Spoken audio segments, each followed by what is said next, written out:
Tonight on News 5 Live, hundreds turn out for protests as teachers poised to strike on Monday.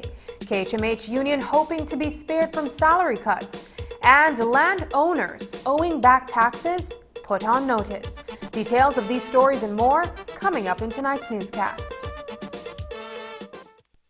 It's a fact that you can access unlimited services with Smart. Tired of being measured or cut off when you need to be connected?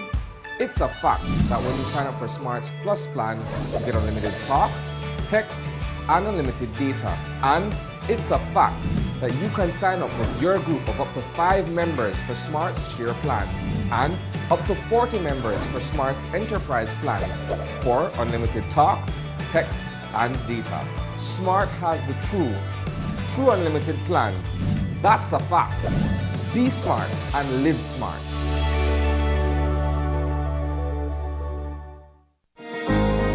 In these challenging times, the one thing that is certain is that the Belize Bank Limited is here for you. There is nothing more important than your health and safety, and we continue to make every effort to make banking safer for you. Our staff is working around the clock to make sure you can do your banking conveniently 24/7 using our mobile banking app and online banking and keeping ATMs up and running. We value your relationship with us and are here to provide the support you need. First responders are also out there 24/7. Thank you, healthcare workers, security forces, firefighters, caregivers. You are all appreciated. Stay safe. We will get through this together. The Belize Bank, our country, your bank. BCE would like to say a big thank you to everyone who has already bought this special package of Country Foods 18 egg trays. By purchasing this package, you support the work being done around the country of Belize through our kids' productions. We are grateful for the partnership of Country Foods who made this promotion possible. If you haven't yet had a chance to be a part of this, there's still time. Go out and grab a tray while supplies last. Thank you for buying these eggs. They support the kids. BCE. Belize, changing Belize. Dwayne Moody, Isani Cayetano, Andrea Polanco, Paul Lopez. Your News 5 Belize teams do whatever it takes. Go wherever they need to go, so you can catch the story wherever you are, whenever you want, on whatever device. Channel 5 Belize on television, Facebook, Instagram, and YouTube. Because news is now everywhere, all the time. And so are we.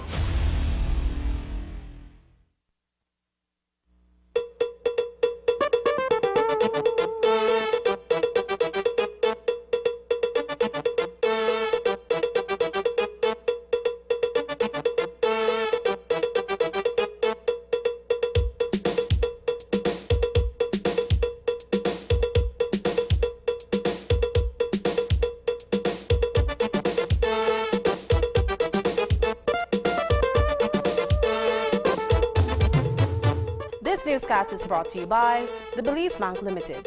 Our country, your bank. Good evening and welcome to News 5 Live for Friday, April 23rd. I am Sabrina Daly. Day 2 of the national budget continued today inside the National Assembly. But it was outside where all the action happened. The joint unions, galvanized by a common stance against GOB, brought out the numbers, as well as the drums and dance moves. It was a lively and colorful scene as the union members demonstrated against the government. The message has remained the same, but the showing was bigger today. News 5's Andrea Polanco was there for the start as the drums began to beat and has this report from Belmopan.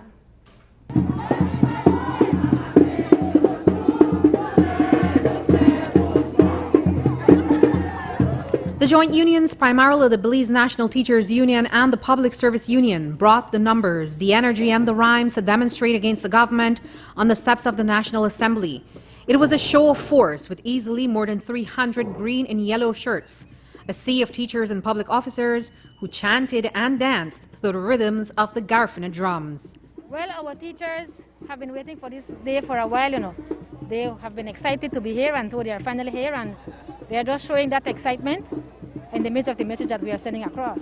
As you can see, it's a beautiful scene out here. It's an expression of freedom. It's an expression that enough is enough. It's an expression that reform we must. That reform they're clamoring for is good governance, a call for government to implement anti-corruption laws. And that demand has become magnified as government gets ready to cut salaries by 10% and implement a wage freeze as cost-cutting measures. This is not about our 10% only.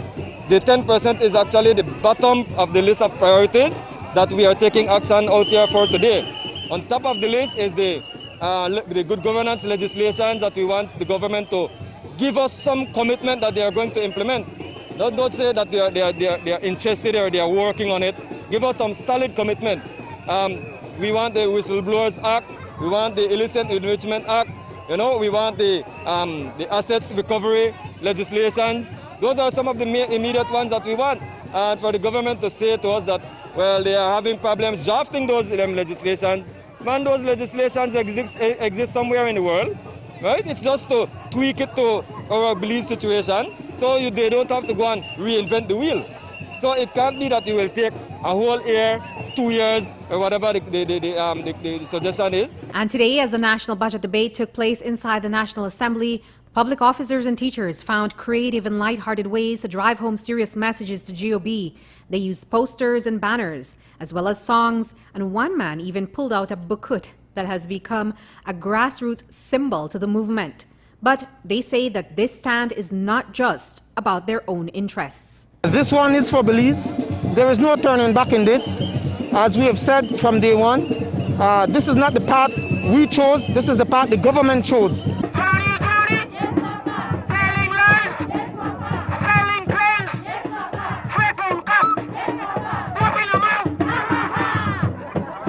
We will continue out here. This is a resistance that will continue at all costs until we achieve our just objective, which is to fix this broken system, which caters only for ministers and their families.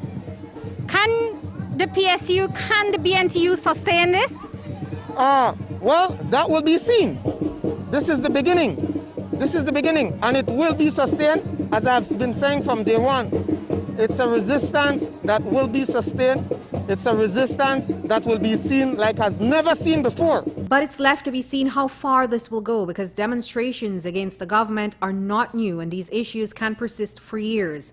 A man who's tussled with different administrations for close to 30 years, longtime unionist George Fraser, knows this all too well. And today he stood tall with the public officers and teachers. This is a part of my life, part of my spirit. I was born in freedom and we got to have it on good governance. We are also against cutting the 10% if there are other ways for years, especially under UDP. and we were negotiating usually in 2.5 years we finished negotiate. When I left, it was 12 years and we still never finished negotiate. So we are here to fight for beliefs. Teachers must take the lead. We are against corruption. We want enactment of those good governance things like UNCAC and others. Mr. Fraser, do you think the unions have the power to turn or twist the government's arm to implement these legislations? We have proven it, and you can see right now it's only one bus per branch which came. Only one bus per branch. So don't underestimate the power and the determination of the union. We want what is best for beliefs. But is anyone listening to the message of the unions? Well, we believe that our message is always heard, It's whether those persons who are hearing it will be honest to say that they've heard the message. But we know that the message is being heard. Reporting for News 5, I'm Andrea Polanco. And so there you heard the unions say that they are not backing down from their industrial actions. The BNTU has informed the Ministry of Education that teachers will go on strike on Monday. It is not clear for how long they will not be teaching, but they say that they are prepared to go as long as is necessary. The last time teachers went on strike was for 10 days under the UDP government back in 2016. And this time around, President Elena Smith says that they are just as serious. You'll recall that some classrooms only recently reopened for in-person learning. And while most schools are still doing online and information packages for learning, Smith says that their actions will still carry weight. Even though we're not in the classroom, we continue to work. And so our children are still getting work from us. So to say that it's not going to be effective, I think is not really and truly the bigger picture. Our students, our parents will indeed feel if it is that our teachers discontinue the work that they have been doing from home and for most of them out of their own pocket. So it's going to have an impact. Describe what this strike action will look like for teachers, because it is a very unconventional time we're operating in. Well, strike is strike. When we are on strike, we do no work. So that is simply what strike means. The online classes were already barely a substitute for actual in-class learning, so now they will be affected even greater.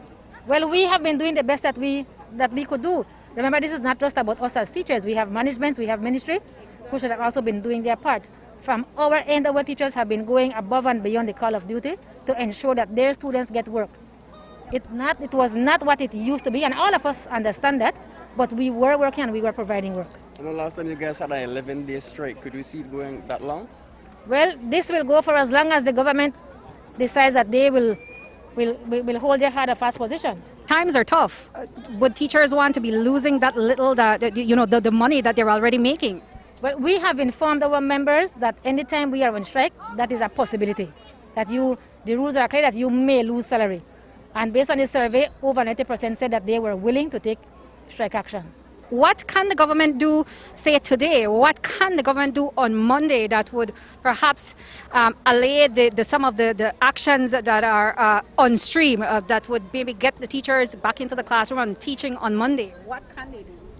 Well, I am not sure that they can get the teachers back teaching on Monday, because we are already on a path, because they have not been doing what they should be doing.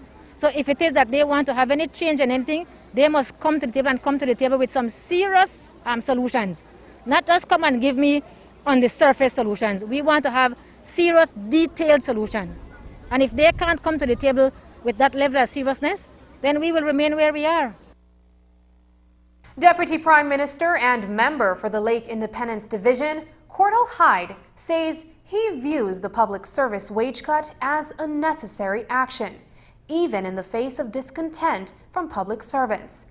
During his budget speech, Hyde said the salary adjustment will be reviewed every 6 months in partnership with the unions. He pleaded with teachers and public officers to give his administration a chance. Public Service Minister Henry Charles Usher said the unions and the government are on the same side. I am asking the unions, I'm asking the teachers and the public officers to give us a chance. If we didn't believe this was necessary, we wouldn't be doing this. We gain nothing from doing this other than your wrath and your contempt.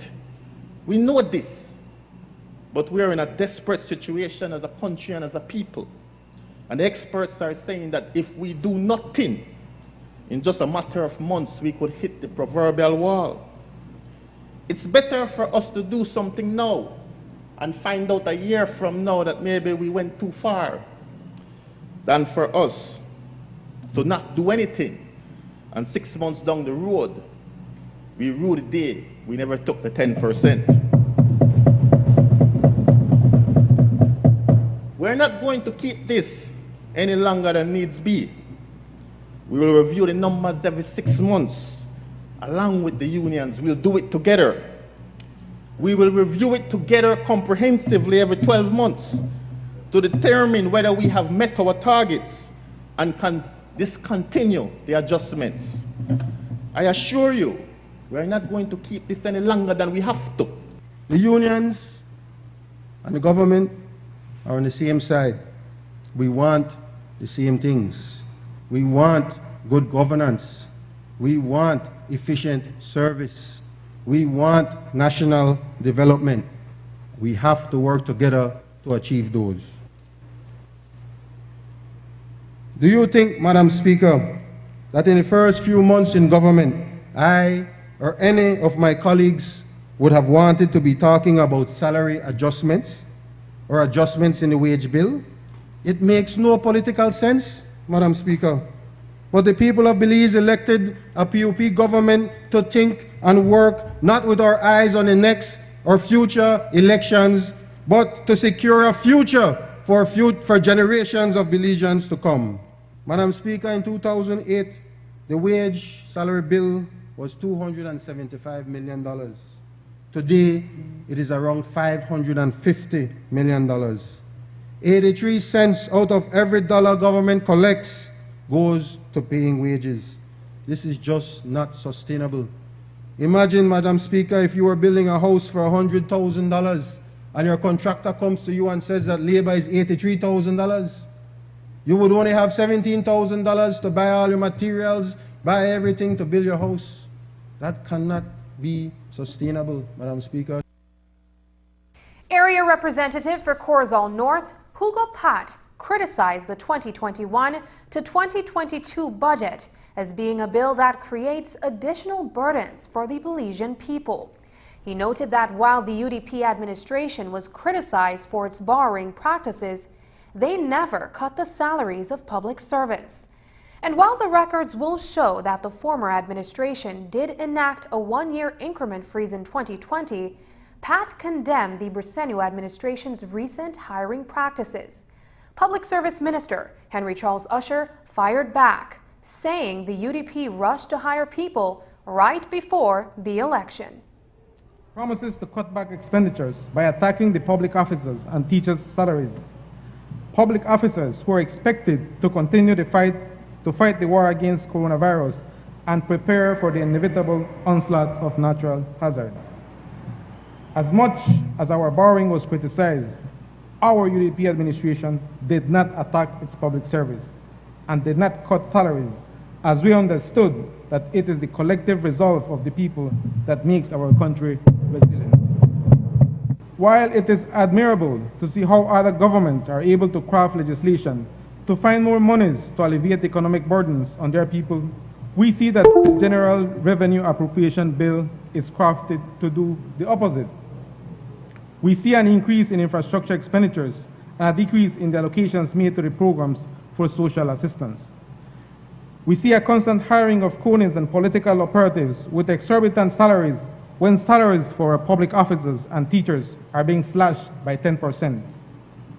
We see a cut in salaries and freezing of increments, but yet we keep on seeing the hiring of contract employees to accommodate cronies with lucrative benefits. This administration keeps on telling the public officers and teachers that there is no money, and on the other hand, the hiring of cronies continues unabated.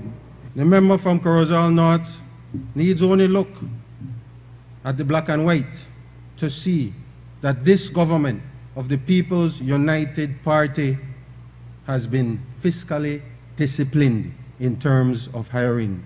It has been difficult, Madam Speaker, to have to explain to your constituents, to have to explain that right now we have to keep spending down. It has been difficult, as the Deputy Prime Minister said.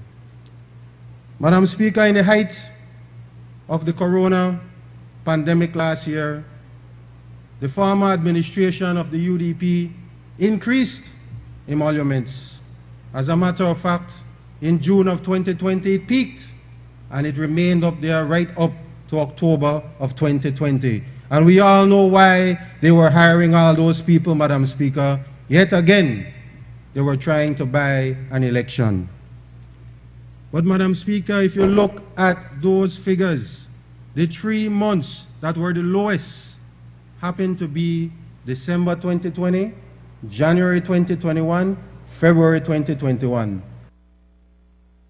Member for Corozal Bay, Elvia Vega Samos, the newest member of parliament, spoke for only 15 minutes. Her brief comments were filled with disapproval of the UDP's Corozal North area representative. She pledged to provide better leadership in Corozal Bay. I cannot fathom the idea how the member for Corozal North can stand up here today in a righteous, self-righteous manner when he, along with 2 ministers from Corozal, and Corozal is still the 2nd poorest district in the country.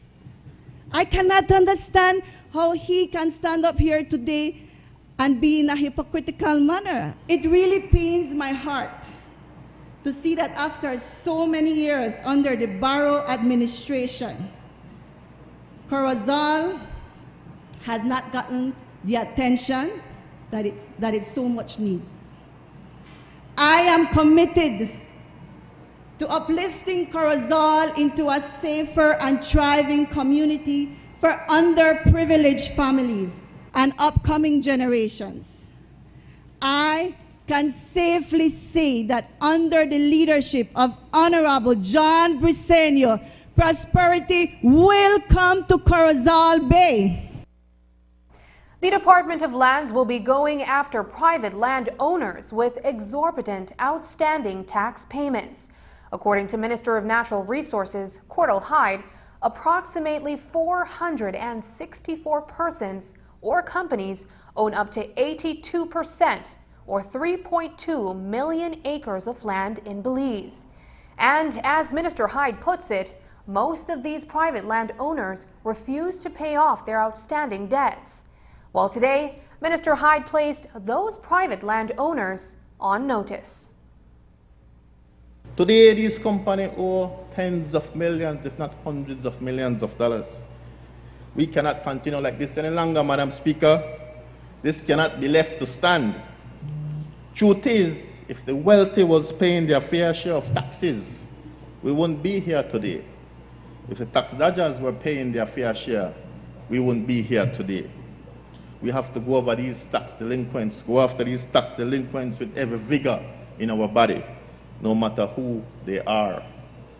A minimum condition for anyone owning land is that you pay your taxes, an inviolable principle of any market-based economy. If you don't pay, there must be consequences. How difficult is it to understand that idle hands impair the economy and promotes and cements inequality? What if the bank took your money but never lent any money? Wouldn't the central bank pass a directive and revoke that license? But such a huge portion of our lands can be frozen and these people not pay any taxes. That has to stop. You either pay or we take back your lands. While the Lands Department is beefing up its tax collection unit, Area Rep for Fort George, Henry Charles Usher, is blaming the former administration for the current land tax deficit. Usher revealed that the former administration signed off on 50 years' worth of land tax for 260,000 acres of land bought by a private agency. According to Usher, the lands were bought in October of 2020, just weeks before the general elections. In addition, the UDP administration gave the company exclusive rights to sell the carbon credits of the property. I hold here, Madam Speaker, an agreement signed between the government of Belize and the Nature Conservancy. This agreement was signed, Madam Speaker, on the 19th day of October 2020. I believe Parliament was dissolved on the 6th of October 2020. So this agreement came after Parliament was dissolved and just before a general election. And this agreement, Madam Speaker, was signed on behalf of the government of Belize by the member for Corozal North, who was then the Minister of Natural Resources. The reason I bring up this agreement, and it's right here, the reason I bring up this agreement, Madam Speaker, because incredibly, in this agreement, 260,000 acres of land was acquired by the Nature Conservancy. In the agreement, government of Belize agrees to remit, waive, and exempt the payment of stamp duty on these properties for a term of 50 years. The government of Belize agrees to remit, waive, and exempt the payment of land tax for a term of 50 years. Waiving land tax for 50 years, Madam Speaker, for this group. 50 years waiving stamp duty. Madam Speaker, to make it worse, the carbon rights for these properties, the government of Belize, signed by the member from Corozal North, permitted the trustee to retain, exercise, and transfer to them the carbon rights on the trust properties and the exclusive rights to perfect, market, and sell any and all verified carbon credits or offsets. Madam Speaker, couple that with the write-offs of land tax that was done by the previous administration, 90 million last year, so much more before then. Couple that with now the waiver of land tax, and we see that they were not serious about collecting land tax, and that is why we are where we are with a huge bill for the land tax to be collected. Coming up, we will have more from the National Assembly after the break, including an interview with the Attorney General on one of the union demands, the UN Convention Against Corruption. Stay with us.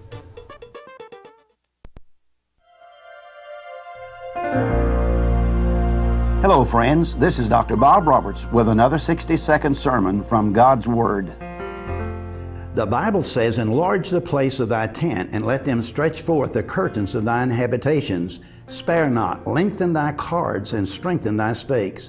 While the idea here is of a tent with a covering and poles and stakes and ropes that secure it, the meaning is much more significant.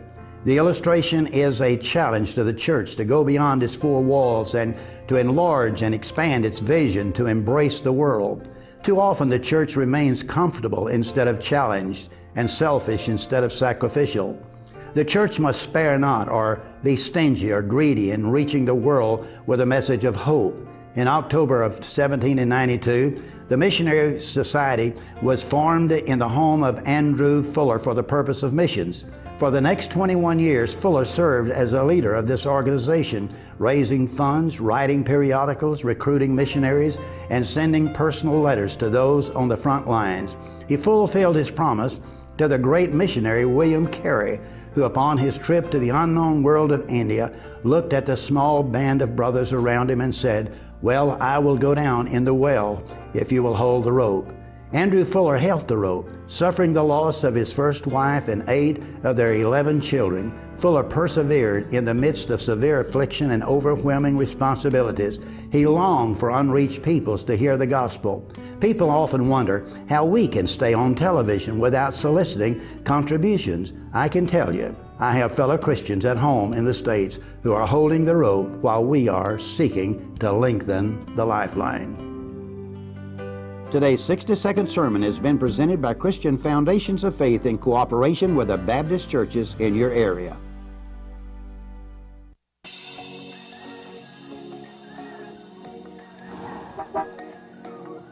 I need data for finish my homework, man. Where can I buy credit around here?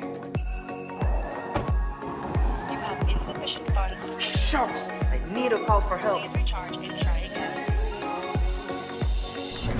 When you're lost, when you're scared, when you're broke beyond repair, you can lean on me. You can lean on me. Yes! Did you credit me? Need credit but short on cash?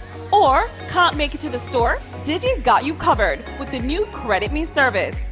Get credit now, pay later. Just send Get Credit to 456. No need to fret, just use Digi's Credit Me.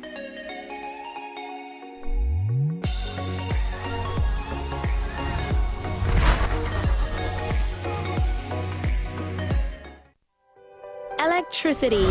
We use it to power our appliances, charge our devices, and light our home. Let's all practice energy conservation at home and in the workplace. That's unplug chargers when not in use, lights off when not in the room, turn off fans and TVs. You can also look for Energy Star products and change lights to LEDs, which reduce energy cost. Let's all save energy. Save, save, save. The credit union way. Member owners are encouraged to save regularly, borrow wisely, and repay promptly. No use keeping the money in your pocket. Soon as you turn wrong, you know you ain't got it. So as money goes from hand to hand, give your cash to the umbrella man. I'm telling you. Save, save, save. The credit union way. Save, save, save. It will make you rich someday. As a new mom, there are moments of pride, joy, and doubt. Yes, doubt. Has he slept enough? Does she have everything that she needs? Will she be okay in the sun? These doubts come from love. For the good of baby, 2 servings of Nestum are full of all the goodness and naturalness of the cereals that your baby needs to blossom. That's one less thing to worry about. Nestum, it's all good, Mom. Learn more online with Nestle Baby and Me. On Tuesday, Public Service Minister Henry Charles Usher informed Cabinet of his intent to fix the salaries of public officers. According to a Cabinet brief released on Thursday, the minister in his decision is considering the deteriorated state of public finances and the views of the joint unions. The record suggests that the last time a minister enacted constitution provisions to fix salaries was back in 1995 under the Esquivel administration. Attorney General Magali Marin Young spoke to the media outside the National Assembly about the legal authority of the Minister of Public Service to fix salaries. Section 106 of the Belize Constitution empowers the minister responsible for public service to fix the salaries of public officers. The process for him before he does so is he has to consult the unions, and within the past few weeks the minister has been in consultation with the unions. Are those consultations being determined as valid consultations for fixing salaries, just understanding that those consultations seem to have been under the presumption that in fact they were for negotiating the salary cuts? Well, that is your view of it.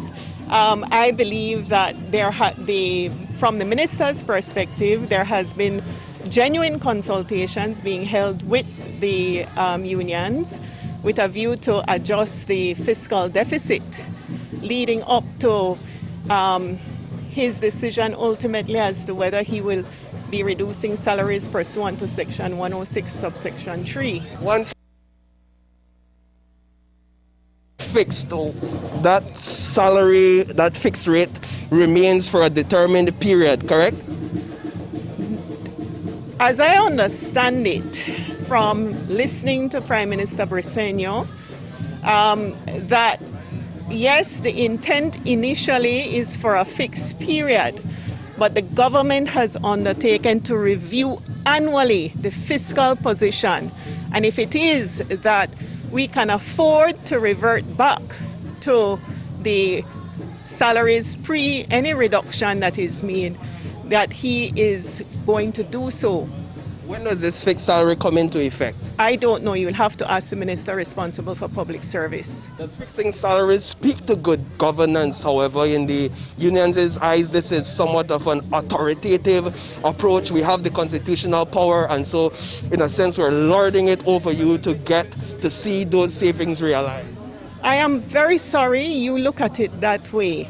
As far as I understand, the Prime Minister and his team has engaged in lengthy consultations with the unions for 6 hours. I understand these meetings last for 6 hours at a time. So I don't get the impression, unlike you, that he is lording it on the unions. The joint unions have been calling for the implementation of the United Nations Convention Against Corruption, UNCAC. As Attorney General Magali Marin-Young explained today, UNCAC is not a piece of legislation to be imported into this jurisdiction.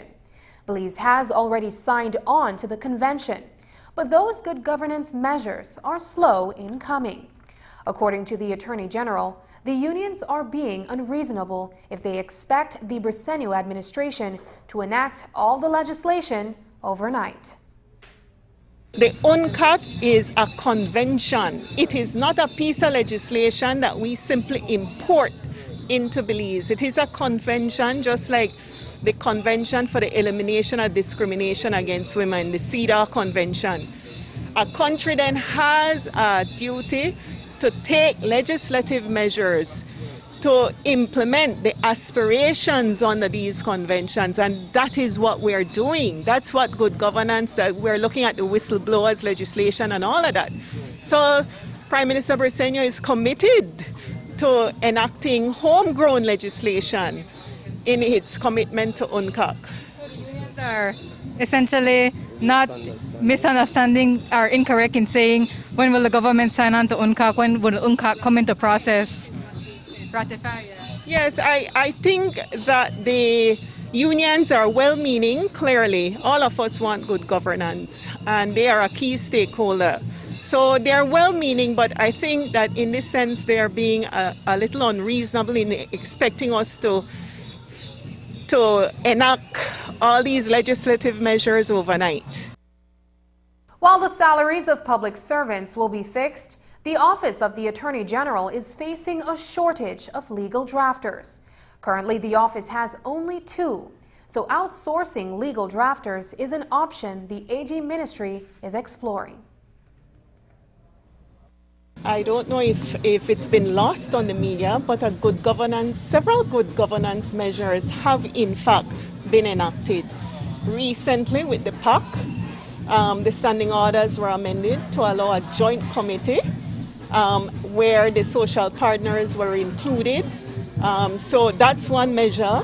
The other one is we have sought to impose time limits on the delivery of judgment. That is a good governance measure. We've also tabled a Public Contracts Commission bill. That's another good governance measure. So it's not for want of, it is a priority. We have to get it right. It is just a matter of being on the stuff, on the strain. But I can also tell you that good governance legislation are complex pieces of legislation. For example, the Civil Asset Recovery Bill involves the setting up of a civil asset recovery unit. And we will have to find the public finances to set up that unit to be able to go after any proceeds of crime, etc. What about the campaign finance legislation? Even before, the one attorney, I think it was Darrell Bradley, who said, look, there are so many examples that can be used. What about that one? And I think that was one of the ones that was promised very early on. Yes, we are looking at that. That's not off the table. But we are only in government for 5 months. How many House of Representatives meetings have we had? 3. And I was reminded by the Cabinet Secretary just recently, within the short period, we have had 80 Cabinet papers. So this government is being very proactive, but the legislative part takes legal drafting. Legal drafting takes consultations with all the stakeholders. That takes time. We cannot just import legislation. We have to make sure it fits adequately within our legal system. So then, in terms of commitment to your unit and increasing the number of legal drafters, do you see that commitment under the budget that's being presented now? And beyond that, the unions have pointed out that you all can outsource as you've done before. Right. So I can tell you that since taking office, because legal drafting is not a skill you develop overnight. There is actually specialized training that somebody undergoes and gets a master's in legal drafting. So it is not a skill that overnight I can develop in the unit. So I have approached various governments. I have approached the US government for assistance. I have approached the High Commission of India, the High Commissioner when he visited Belize, to see if we could get legal drafters from that jurisdiction to assist us. So we are trying. Prime Minister John Briceño began wrapping up the budget debate a little after 5 p.m. today. PM Briceño responded to accusations from Mesopotamia area rep Moses Shine Barrow, who accused the Prime Minister and his administration of selling off public assets and engaging in spending sprees on vehicles over the last 5 months. Well, PM Briceño argued that the member for Mesopotamia has it all wrong, and the PM says he also wants the unions to stop propagating UDP propaganda. Let me state here for the record that since coming to office, my administration has purchased 5 vehicles. 5.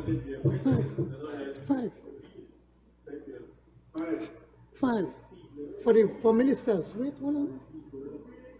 Half of our ministers and CEOs are driving their personal vehicles because we have not gone out on a major spending spree on vehicles.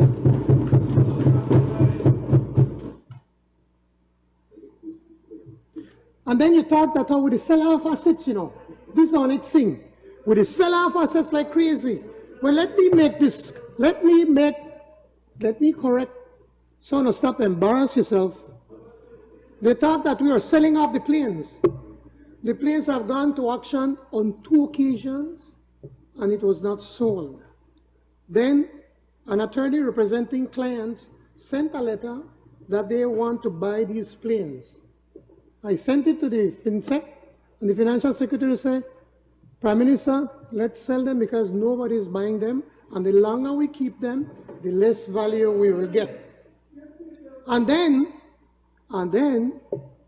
the BDF told us one of those 4 planes that they have been looking after somewhere behind Crooked Tree. It has cost the BDF $100,000 for buying the plane. $100,000. And guess what? The planes still don't sell. The planes are still here. So I don't know what you talk about. We just sell things like we're crazy. And I wish that the unions would also listen so that they could stop propagating the UDP propaganda that we just sell out assets. We have not sold a single vehicle. Not a single vehicle since we got in. And finally, from inside the National Assembly chambers, Prime Minister Briceño sought to set the record straight about why the public service wage bill has become unsustainable. PM Briceño referred to the 3 salary increases for public officers that the UDP administration approved over the past decade. PM Briceño went on to say that the UDP administration, in all these instances, borrowed to maintain those salary increases. Every election year, you raise the salaries of public officers, even when our nation was in recession. You raise salaries in 2012, you raise salaries in 2015, and you raise salaries again in 2018. And in all instances, you are borrowing to pay those salaries. You bang the table, you know, you bang the table when your predecessor came up here with fancy words and Greek mythology to cover up your gross incompetence, using it as a distraction because you were incapable of growing revenues or the economy to match those increases and increments. It is UDP cowardice. They are sleight of hand. They are shamelessly kicking the can down the road that has brought the entire nation to the brink of bankruptcy. When you advocated a positive outlook, what you really seek is absolution from your historic sins. You want us to move the budget deficits from the debt, from the depression, from the unemployment, from the corruption and bloated contracts, from the refusal to enact the same reforms you now suddenly champion, without first establishing with the people what you bequeathed us. As well as saying a Creole, what you're left for, make we deal with what we have to deal with. Tonight, we can confirm that since Thursday, 3 COVID-related deaths have been recorded by the Ministry of Health and Wellness. This brings the death toll to 321. There were also 15 new cases recorded, bringing the total number of confirmed cases to 12,599. While no patients recovered on Thursday, today's data shows that 4 persons recovered. That larger figure is now 12,168 recovered patients. There are currently 100 active cases, believed to be up due to the various activities during the Easter holidays. After the break, another union is trying to protect its members too. Find out what the workers at the Carl Huchner Memorial Hospital asked the Prime Minister to look into when we come back. But first, here's a look at the latest COVID-19 figures.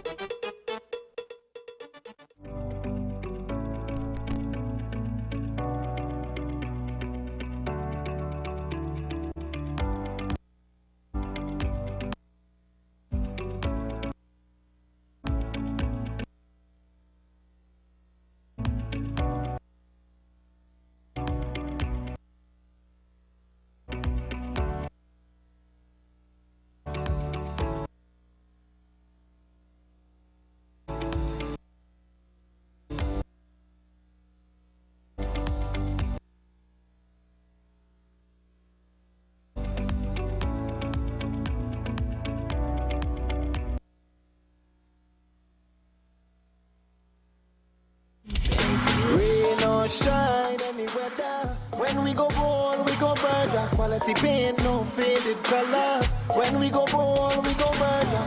Let your imagination run free. Any color for this place and when we say ball, that mean it don't peel. Quality in every color, lifetime guarantee. When we go ball, we go Berger. When we go ball, we go Berger. Rain or shine, any color you need. When we go ball, we go Berger.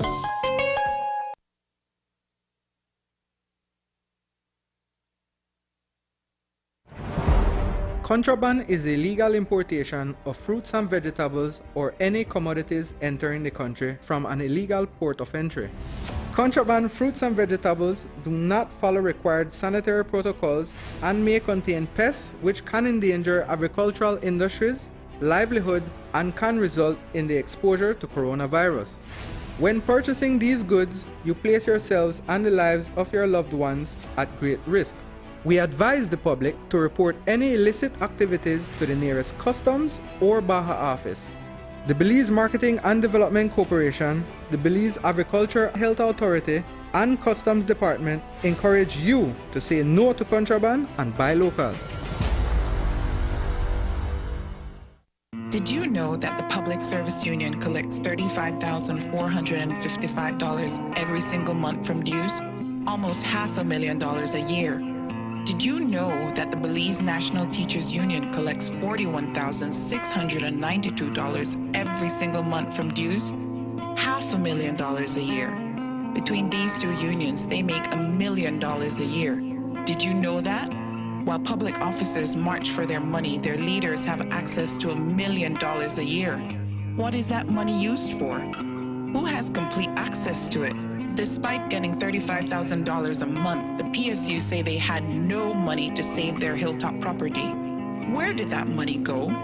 It is important to know who you stand for and where you stand. We believe in solidarity. Solidarity with all our people. Solidarity for Belize.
Pelican, the beer of Belize. Currently, we're using Smart Elite Vibe calling plan. We use it interbranch, we use it to call outside, and we also use it to call international. It's far cheaper than what we used to have before. Our equipment, our new PBX box is new. So the PBX is very good because I can call to my Sartaneja branch, I can call to my Kikaka branch, I can call to San Pedro branch, and there's no cost using the PBS. Actually right now, since we're in different locations, I can call main office from where I am at a no cost using the PBX system. I would recommend it, sure I would, especially the big enterprises who has a lot of employees. There's a lot of reduction in costs, 50% of saving. Put that on a year, it's a lot of money that we're saving. Money that we could return to our members, since we give back dividend to our members. Visit our showroom or call 670-6710 to find out how Smart's corporate plan and PBX systems can benefit your business. Consultation is free.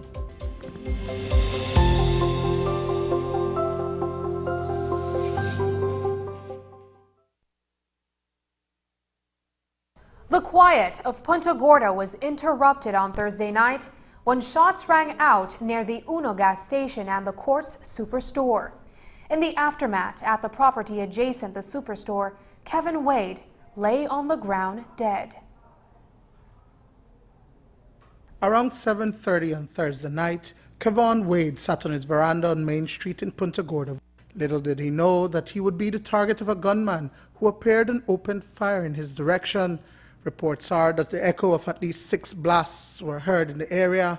The 37-year-old, who is originally from Western Paradise Village in the Belize district, was rushed to the Punta Gorda Polyclinic, where he was pronounced dead on arrival. I can't through else look for my boy and thing, but I never say anything. I call it a little cake figure and thing. I never say the man thing. But when I hear the news that this man get shot and thing, I never believe it.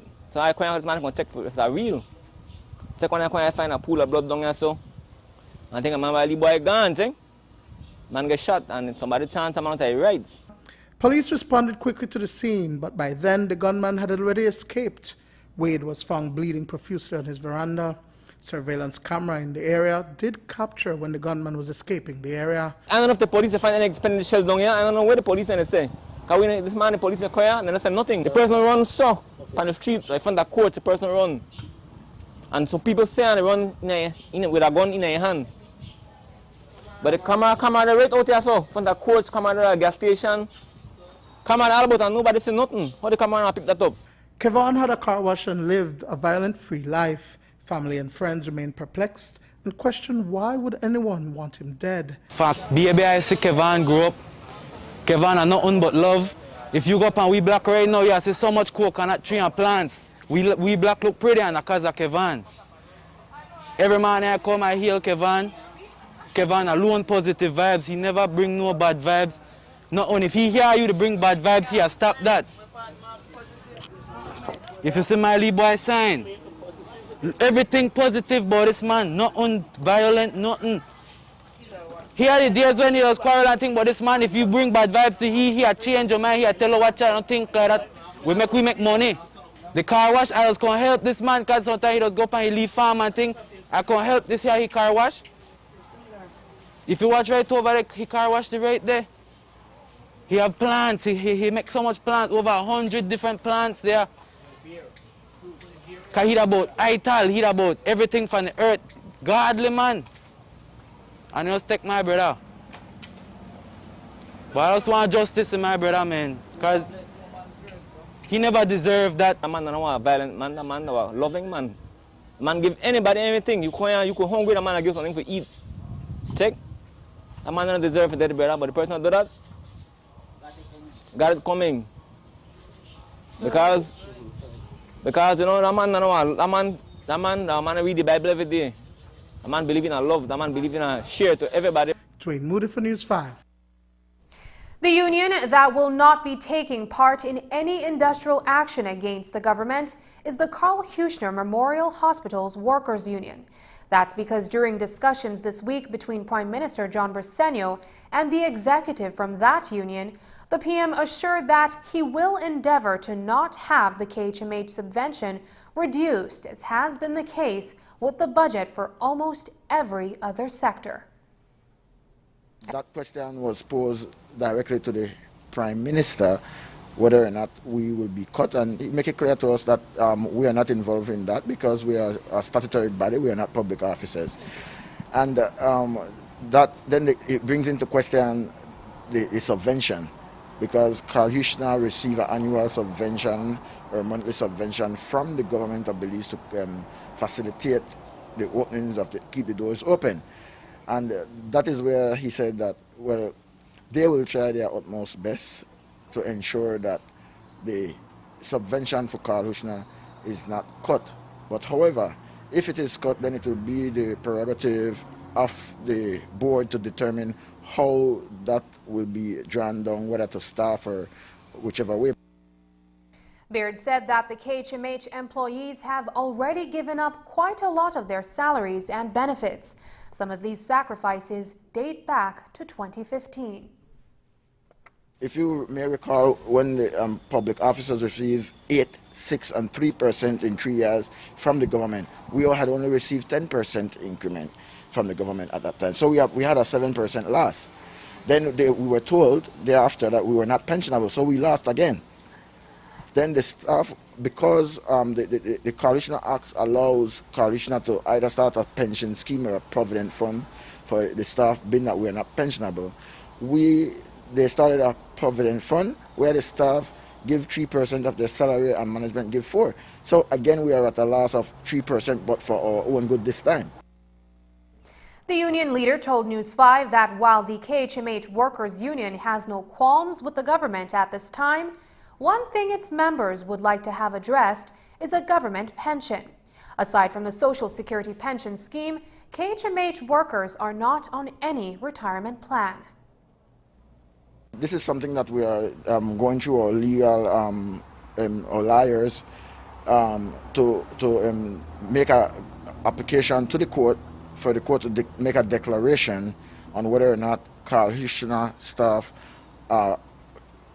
can be classified as public officers for the purpose of pension. As we know, for you to be a public officer, you have to work for the government. But the Pension Act does has a clause in it that talks of others.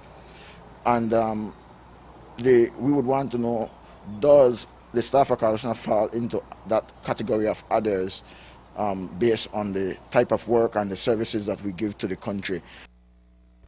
Beard said that Prime Minister Briceño has agreed to take a look at the pension issue. One of the considerations that came up during the meeting between the KHMH Workers Union and Prime Minister Briceño on Wednesday was a request for a 2015 MOU, which stipulated that 380 union members would have board representation. From 2015, when we had a memorandum of understanding with a tripartite memorandum of understanding with Carl Huchner, the board and the government, a part of that memorandum of understanding was for a member of the union to be appointed to the board of Carl Huchner. That never came true with the previous government. So we know, being that we had this, we speak with the Prime Minister and the Minister of Health. We had that meeting with them. We get a commitment from them to make amendments to the Carl Huchner Act to give the union that seat at the board level, which for us it will be huge, because then as key stakeholders, the union representing the staff as a key stakeholder would be able to be a part of what's going on in Carl Huchner and be a part of the decision making. Altogether, over 700 persons are hired at the KHMH, many of whom are foreign citizens brought in through bilateral trade agreements. Many of these people will be happy to learn that the overtime they have accumulated since April of last year, when COVID-19 was at its peak, will be honored. Beard said that Prime Minister Briceño has promised to have those overtime payments made to the staff no later than May 15th. KHMH currently receives between $25 to $30 million per annum from the government in subventions, a large percentage of which goes directly towards salaries. The Belize Medical and Dental Association has surveyed its members and found a majority are against a salary cut and increment freeze for public health care workers. The BMDA represents medical specialists and dentists from the public and private sector. Of the 159 participants in the survey, 58% do not agree with a salary cut and 55% oppose to an increment freeze. A release from the BMDA says, quote, "Underpaid, undermined, and overworked with limited resources are already key factors that show underappreciation of our service. Physicians in general have always gone the extra mile for the benefit of their patients and have tended to leave personal and family time behind in many instances. But during this pandemic, the toll was overwhelming for many of us," unquote. The association calls on the government to implement the United Nations Convention Against Corruption and says the medical community is open to dialogue to seek alternative solutions to the economic crisis. When we return, a cabinet decision about sugar processing could help northern farmers this cane season. More on this and other stories coming up. Please stay with us. You know what is really interesting? The unions have changed the rhetoric. They say they are protesting corruption. So why are they marching on the Hummingbird Highway? Why are they marching on Albert Street and in front of the National Assembly? Why aren't they marching in front of Dean Barrow's law firm? Barrow spent $1.5 billion without authorization. Why aren't they marching in front of Anwar's Quick Stop and in front of Brad's? Remember the $500 million contract? Why aren't they protesting Rene Montero, John Saldiva the Tranch Man, Capi Vega? Did we ever get back that $400,000 from Andre Vega? 13 years of rotten, stinking UDP corruption. But the unions stand in front of the National Assembly and say they are protesting corruption, instead of protesting those who destroy this country through corruption. This isn't a game or a bash. The country is in crisis, and that is serious. The unions have to get it right. Solidarity for Belizeans and with Belize. Solidarity forever.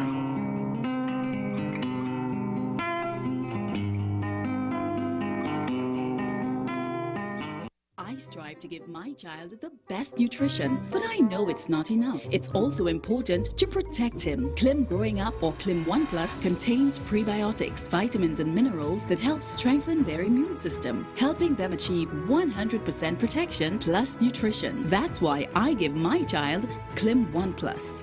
Clim, your love, their future. Clim 1 Plus is not a breast milk substitute from 1 year on.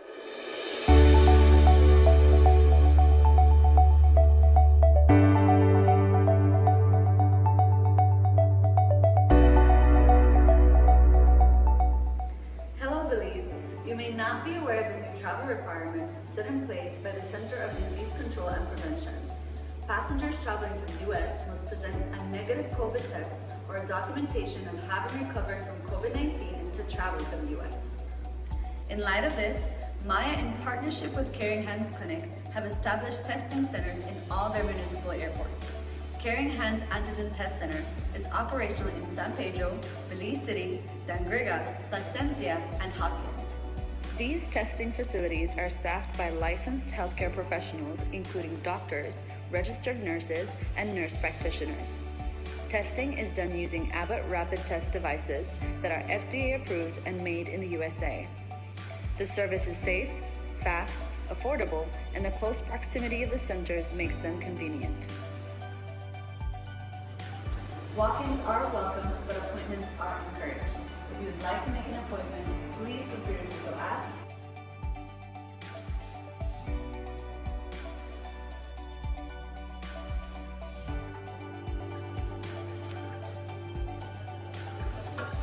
Make your appointment, get tested, and in 15 minutes, you can get back to your vacation.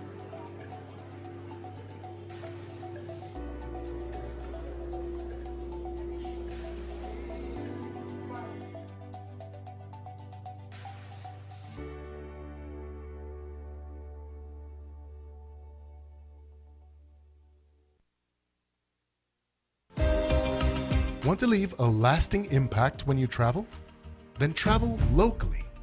Make memories to treasure for a lifetime while making a difference. Make protected areas your next travel destination. With over 25 protected areas under the APAMO umbrella, the possibilities for adventure and education are endless. You can bond with friends and family while trekking through the jungles to discover natural pools and breathtaking views. Or take that snorkeling trip to the magnificent world of coral gardens and marine life. Then camp under the stars to end off that perfect day in nature. By visiting protected areas, you are helping to preserve valuable plant and animal life. You're building local communities and you're keeping our natural and cultural heritage alive. You have that power. Travel locally and make an impact. We invite you to visit a protected area near you and discover the beauty of Belize's wild places. APAMO, the voice of Belize's protected areas.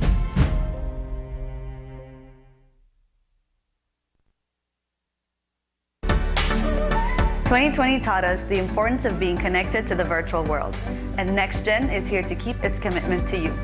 Even if you're physically apart, NextGen keeps you digitally connected." Okay everyone, thank you for following me today. NextGen provides more than just an internet plan. They provide service plans that support all your online needs. Sign up today and get your NextGen's ultra high-speed internet service. NextGen, powered by Central TV and Internet.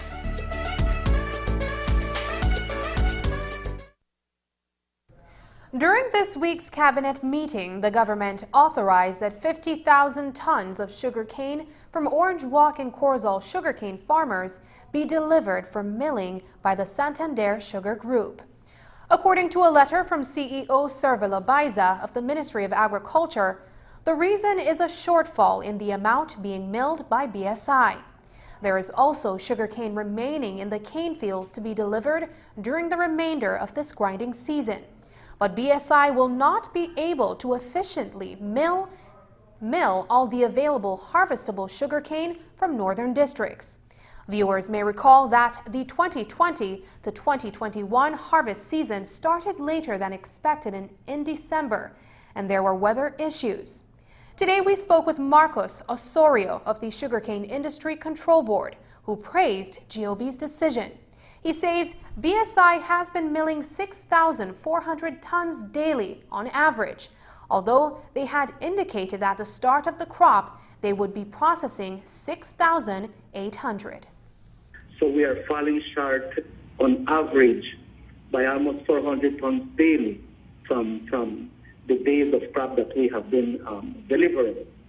So, and based on the production estimate, actually the crop started with a production estimate of 1,300,000 tons of cane. In February, the minister had requested that we conduct a review of the production estimate, and the CIRD was requested to assist in that. CIRD came up with a revised production estimate of 1,240,000 tons cane. The mill issues revised price estimates, and in their revised price estimates, they also indicate what they estimate to mill for the crop. And in the second price estimate, the mill had indicated that they forecast to mill 1,060,000 tons of cane, which has been raising concerns for the farmers and also the government. This crop, we have an improvement in production. The mill has not been meeting their milling targets. So as a result of that, and when we do the numbers, if we are to end the harvest season June 30th, then we would see 120 or more thousand tons of cane being left in field, being unable to be delivered by farmers. At the moment, we have quite a number of farmers that have delivered their production estimate and have canes left in field.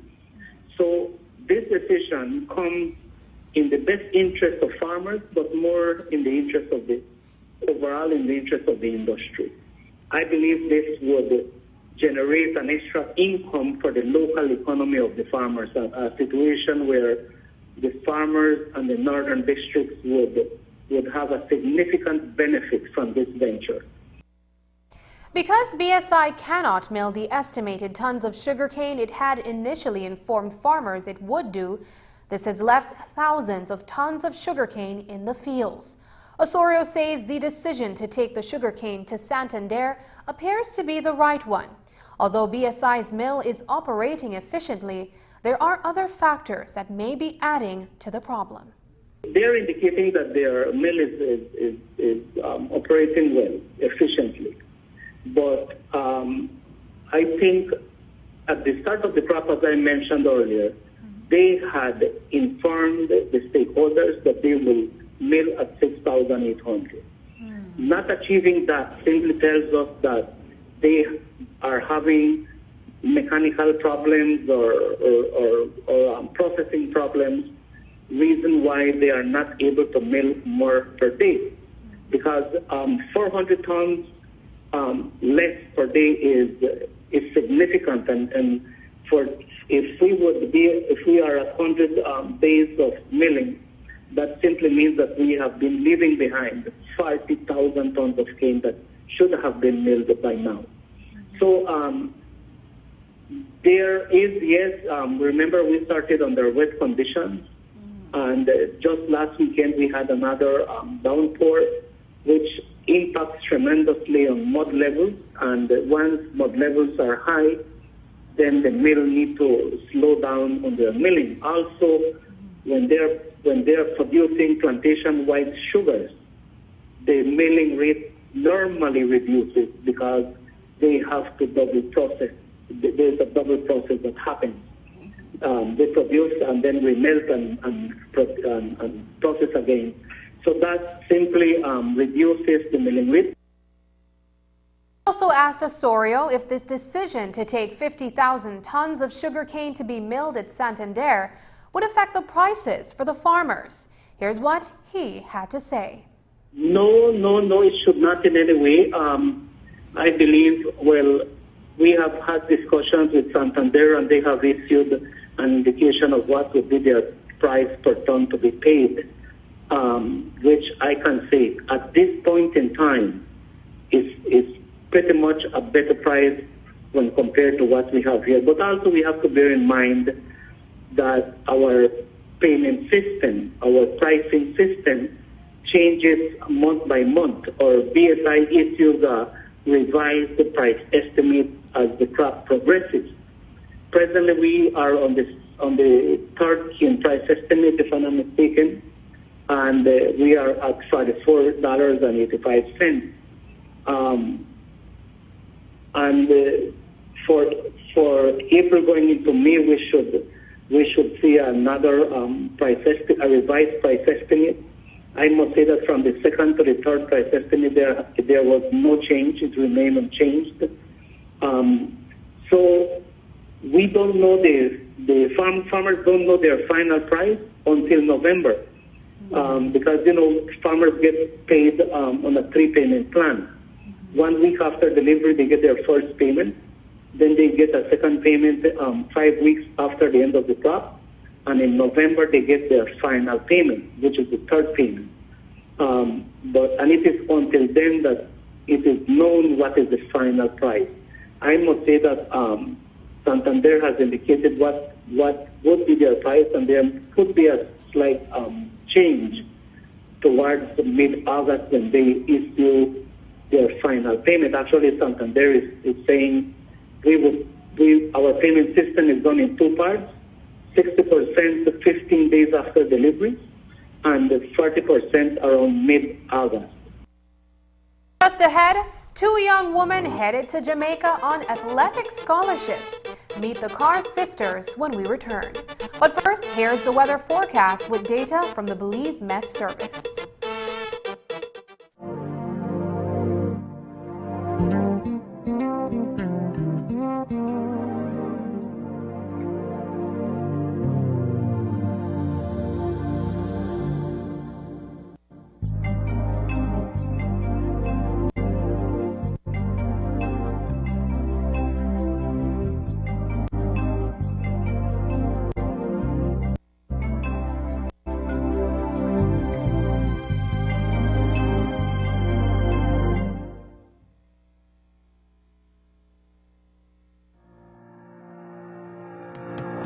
We are faced with crisis situations, and we take up the duty as the Red Cross staff and volunteers to respond to the humanitarian needs of affected people.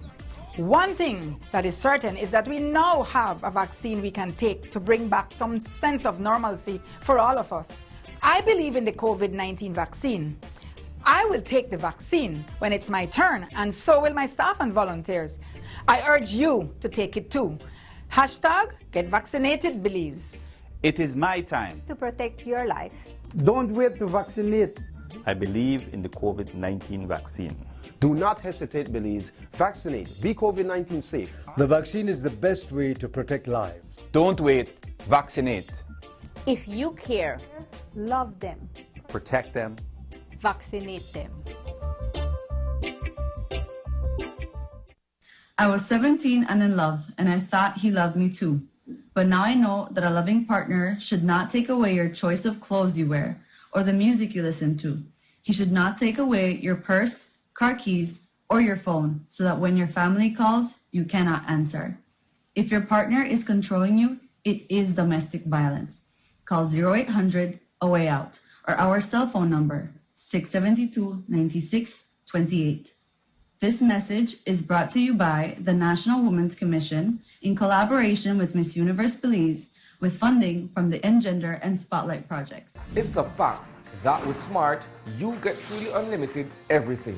Only with Smart, you get unlimited data anytime, while with the other guy, it's only double data on weekends.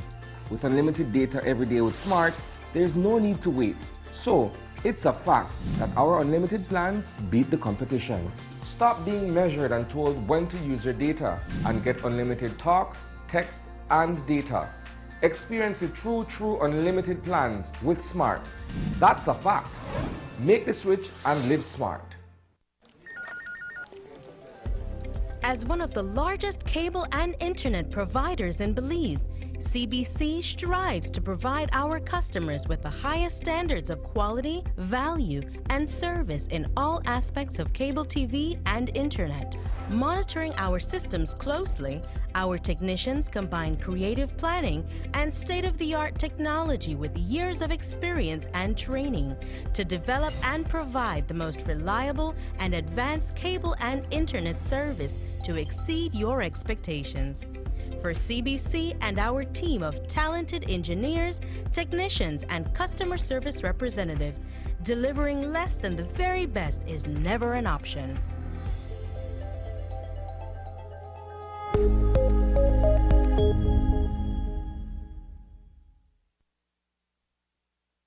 Well-known track and field athletes Ashanti and Ashanti Carr have received athletic scholarships. They travel to Jamaica this Sunday, where they will continue to acquire their degrees at the University of Technology. The twins have been track and field athletes for the past 9 years in various disciplines, and their dedication is now reaping rewards. News 5 spoke to the Carr siblings early today as they wrapped up their final training session at the Marion Jones Sporting Complex. I participate in long jump, triple jump, and we are expected to leave Sunday. And she participated in 400 and 800. Talk to us a bit about the training that you guys have had to sustain, particularly when it comes to COVID. We know that there are regulations in place. How did you guys actually prepare? Was it a challenge for you? It was definitely a challenge, but we overcome it. We train every day, twice a day. We just did what we can do in this time. The main purpose as of now is to continue our studies at the University of Technology. However, we are on the track and field team, so we're just training, and then competition. We have competition within this year, so hopefully we train by then and we reach on the track and get selected to go to compete. And finally tonight, a little good news for some children in Dangriga. They will benefit from a gift of reading material from the U.S. Embassy in Belmopan.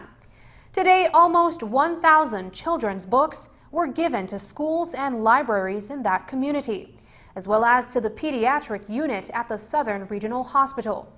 The embassy says that the books are for very young children to teenagers, and they include a wide variety of English learning tools.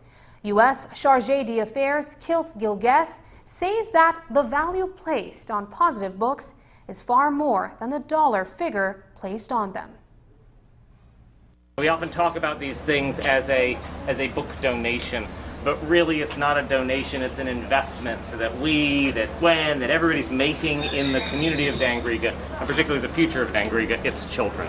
And so this is one of those great things that occasionally I get to do, but it's really the work of the staff at the embassy, of the people there, in cooperation with all of our partners here in Dangriga, to be able to do this kind of thing, in cooperation with Gwen and the Griffin Council and the government here. So we're just very grateful to be able to participate. Could you describe the kind of books that we have here today? So we've got a variety of books. There are both books, everything from young children through adolescents. There are dictionaries, there are tools for helping folks improve their English, and then there are just stories that are being told, and those stories are so important. And that's the news. Tonight's broadcast is available in both text and streaming video at channel5belize.com. You can also connect with us on our Facebook page at facebook.com/News5Live. I'm Sabrina Daly. Thanks for joining us, and from all of us here at News 5, please remember to wash your hands, keep your social distance, and stay safe. Good night.